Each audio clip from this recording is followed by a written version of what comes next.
In a quiet suburban town in Ohio, USA, the white two-story house looked peaceful from the outside. Neatly trimmed grass, a small porch, and flower pots near the door gave no hint of what happened inside. 7-year-old Lily Carter lived there with her stepmother, Karen, ever since Lily's father passed away 2 years earlier. Neighbors believed Karen was strict but responsible. No one knew how lonely Lily felt behind closed doors. That morning, Lily stood on a small stool in the kitchen, trying her best to pour cereal into a bowl. Her hands were small and shaky. A few flakes spilled onto the counter. Before she could clean them, Karen stormed in, her heels clicking sharply against the floor. "What did I tell you?" Karen snapped. "You can't do anything right." "I'm sorry," Lily whispered, lowering her head.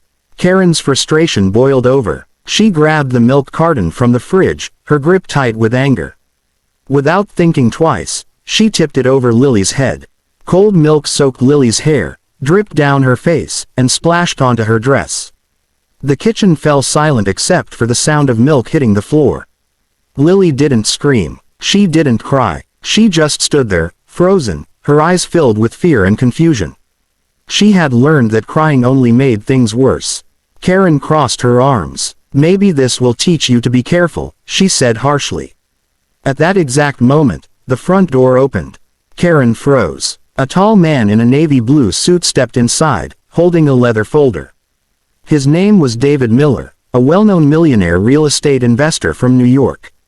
He had scheduled a visit to inspect the house, as Karen was planning to sell it. She expected a quick, polite walkthrough, not this. David took one step into the kitchen and stopped. His eyes landed on Lily, her dress soaked, milk dripping from her hair, her small hands clenched at her sides. For a split second, memories rushed through his mind. He remembered being a scared child himself, growing up in a broken home where no one protected him. "What is going on here?" David asked slowly. Karen forced a nervous smile. "Oh, it's nothing. Kids are messy, you know." David's jaw tightened. He set his folder down and walked closer. Lily looked up at him, startled by his presence. Their eyes met. He saw fear. Not mischief, not clumsiness, fear. "That's not an accident," David said firmly. Karen laughed weakly. "You're misunderstanding." David raised his voice, sharp and commanding, filling the room. "Stop." The word echoed through the kitchen. Karen stepped back, stunned. Lily flinched, but then something unexpected happened. David gently took off his suit jacket and draped it around her shoulders. "Are you okay?" he asked softly. Lily hesitated, then gave the smallest nod. In that moment, David knew this house wasn't just a property inspection. It was something much more serious, and he wasn't going to walk away. The kitchen felt heavy with silence after David's shout. Karen stood stiff near the counter, her confident posture gone. Lily clutched the edges of the jacket wrapped around her shoulders, the fabric warm and unfamiliar. No one had ever done that for her before. David straightened slowly and looked at Karen, his expression calm but unyielding. "You said this was nothing," he said. "But what I see is a child who's terrified in her own home." Karen scoffed, trying to regain control.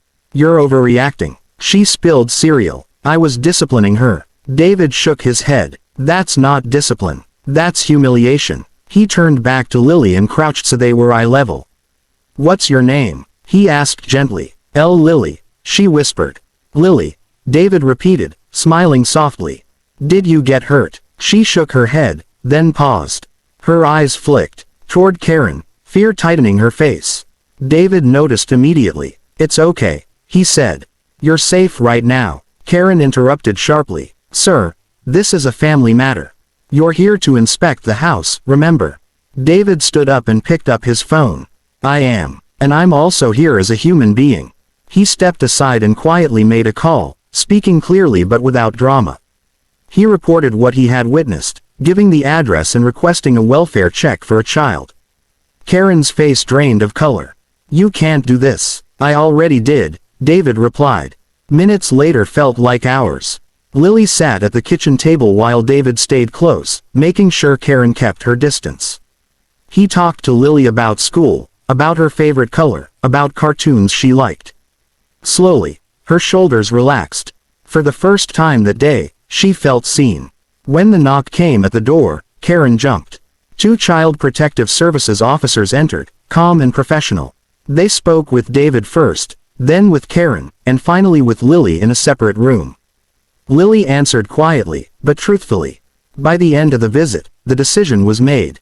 Lily would be taken somewhere safe temporarily while the situation was investigated. As the officers gently guided her toward the door, Lily looked back at David, panic flickering in her eyes. David knelt again. "You're not in trouble," he said. "This is to help you.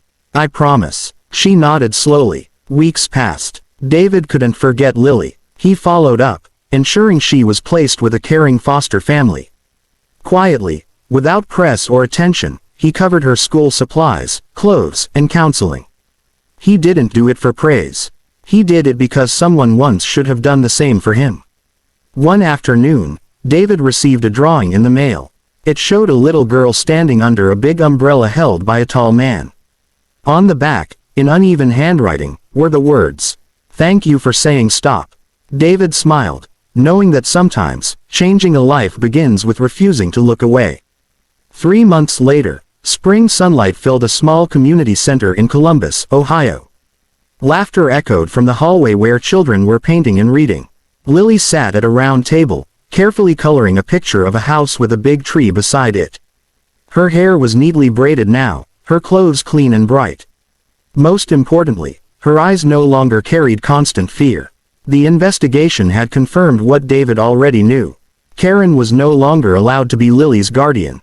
Lily had been placed with a foster family who treated her with patience and kindness. Therapy helped her speak about things she had once kept locked inside. Every small step forward felt like a victory. David stayed involved, though quietly. He didn't want to overwhelm her or turn her life into a charity project. Instead, he became a steady presence, someone who showed up when promised. That afternoon, Lily's social worker smiled as David entered the room. "She's been asking if you'd come," she said. Lily looked up, her face lighting up. She stood, then hesitated, unsure. David solved that by kneeling and opening his arms slightly, not forcing, just offering. Lily stepped forward and hugged him briefly. "Hi, Lily," he said. "Your drawing is beautiful. It's my new house," she replied proudly. David felt a tightness in his chest. "I'm glad." They sat together, talking about school and books. Lily had discovered she loved reading stories about brave kids and kind heroes. David listened carefully, realizing that resilience often grows quietly, not loudly. Later that day, David met with the social worker privately. "I'd like to support her long-term," he said. "Education fund, stability, whatever she needs." The social worker nodded. "You've already changed her life more than you realize." Months turned into a year.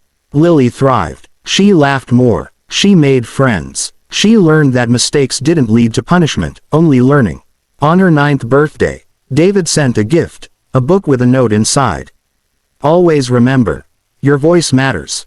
One evening, as David stood in his office overlooking the city skyline, he reflected on how one unexpected house visit had altered 2 lives. He had gone there as a businessman, focused on numbers and contracts. He left that day as something else entirely, a protector when it mattered most. Lily, meanwhile, stood in front of her classroom during show and tell. Holding up her drawing from long ago, she spoke clearly. "This is the day someone told the bad thing to stop," she said. And after that, everything changed. Her teacher smiled, eyes misty. Not all heroes wear capes. Some simply walk into the right room at the right time and refuse to stay silent. And sometimes, all it takes to save a child's future is one powerful word, spoken with courage and compassion. Stop.